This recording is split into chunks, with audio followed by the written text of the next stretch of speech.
Les actes ne valent que par les intentions. Premier hadith des Arba'oun al-Nawawi. Selon l'émir des croyants Abu Hafs, Omar ibn al-Khattab, radiyallahu anhu, a dit: j'ai entendu l'envoyé d'Allah, sallallahu alayhi wa sallam, dire: les actes ne valent que par les intentions, et à chacun selon son intention. Celui dont l'émigration a pour fin Allah et son envoyé, son émigration sera composée comme étant pour Allah et son envoyé. Celui dont l'émigration a pour fin un bas monde qu'il atteint, ou une femme qu'il épouse, son émigration ne sera comptée que ce vers quoi il a émigré. Commentaire du Cheikh Uthaymin sur ce hadith. Ce hadith est une base fondamentale pour ce qui est des actes du cœur. Les intentions font en effet partie des actes du cœur. Les savants ont dit que ce hadith concerne la moitié des adorations, car il est la balance des actes intérieurs. A'malul batina. Quant au hadith rapporté par Aïcha radiyallahu anha, celui qui invente dans notre affaire-ci l'islam, ce qui n'en fait pas partie, son invention est à rejeter. Dans une autre version du hadith, celui qui fait un acte qui n'obéit pas à notre affaire verra son acte rejeté. Il concerne l'autre moitié de la religion, car il est la balance des actes apparents.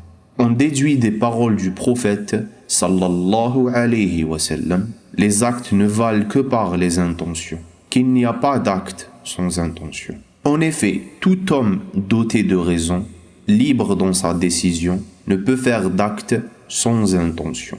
Certains savants sont allés jusqu'à dire: si Allah nous imposait un acte sans intention, ce serait nous imposer ce dont nous sommes incapables. Dans cette déduction, il y a la réponse à ceux qui sont harcelés par des doutes scrupuleux, muwaswis, et qui font le même acte d'adoration plusieurs fois de suite. Et malgré cela, Shaitan leur chuchote ceci: vous n'avez pas encore mis l'intention.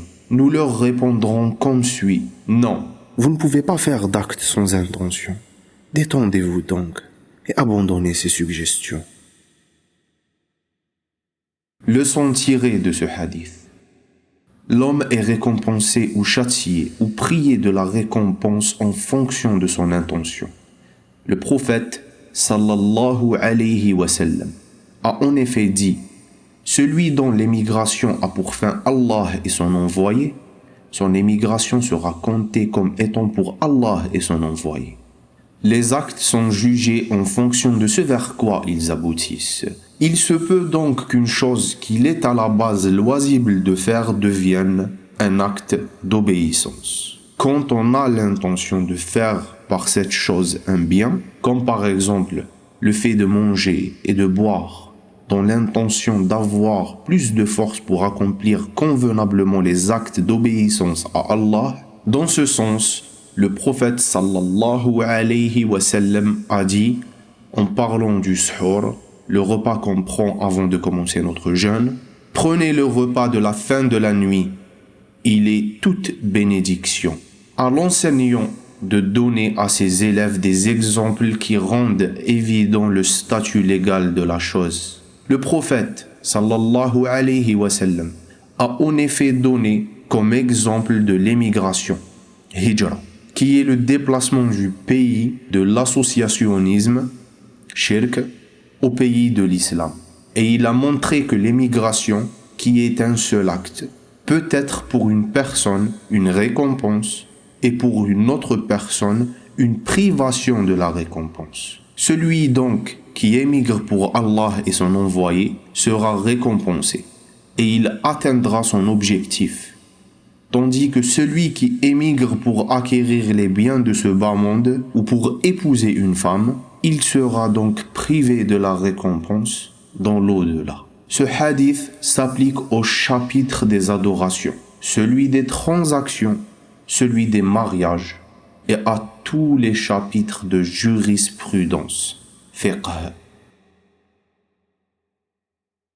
Je voulais juste te dire, le lien en description, tu cliques dessus et tu peux bénéficier d'un mois gratuit dans la plateforme d'Audible. Tu pourras trouver le livre des Arba'in Nawawi sans l'explication bien sûr des hadiths pour faciliter l'apprentissage. Vous pouvez directement y accéder via la plateforme, mais si vous y accédez par mon lien, je toucherai une petite commission. Alors je vous remercie beaucoup et surtout, si vous appréciez le contenu que je fais sur cette chaîne, faites-moi des doigts.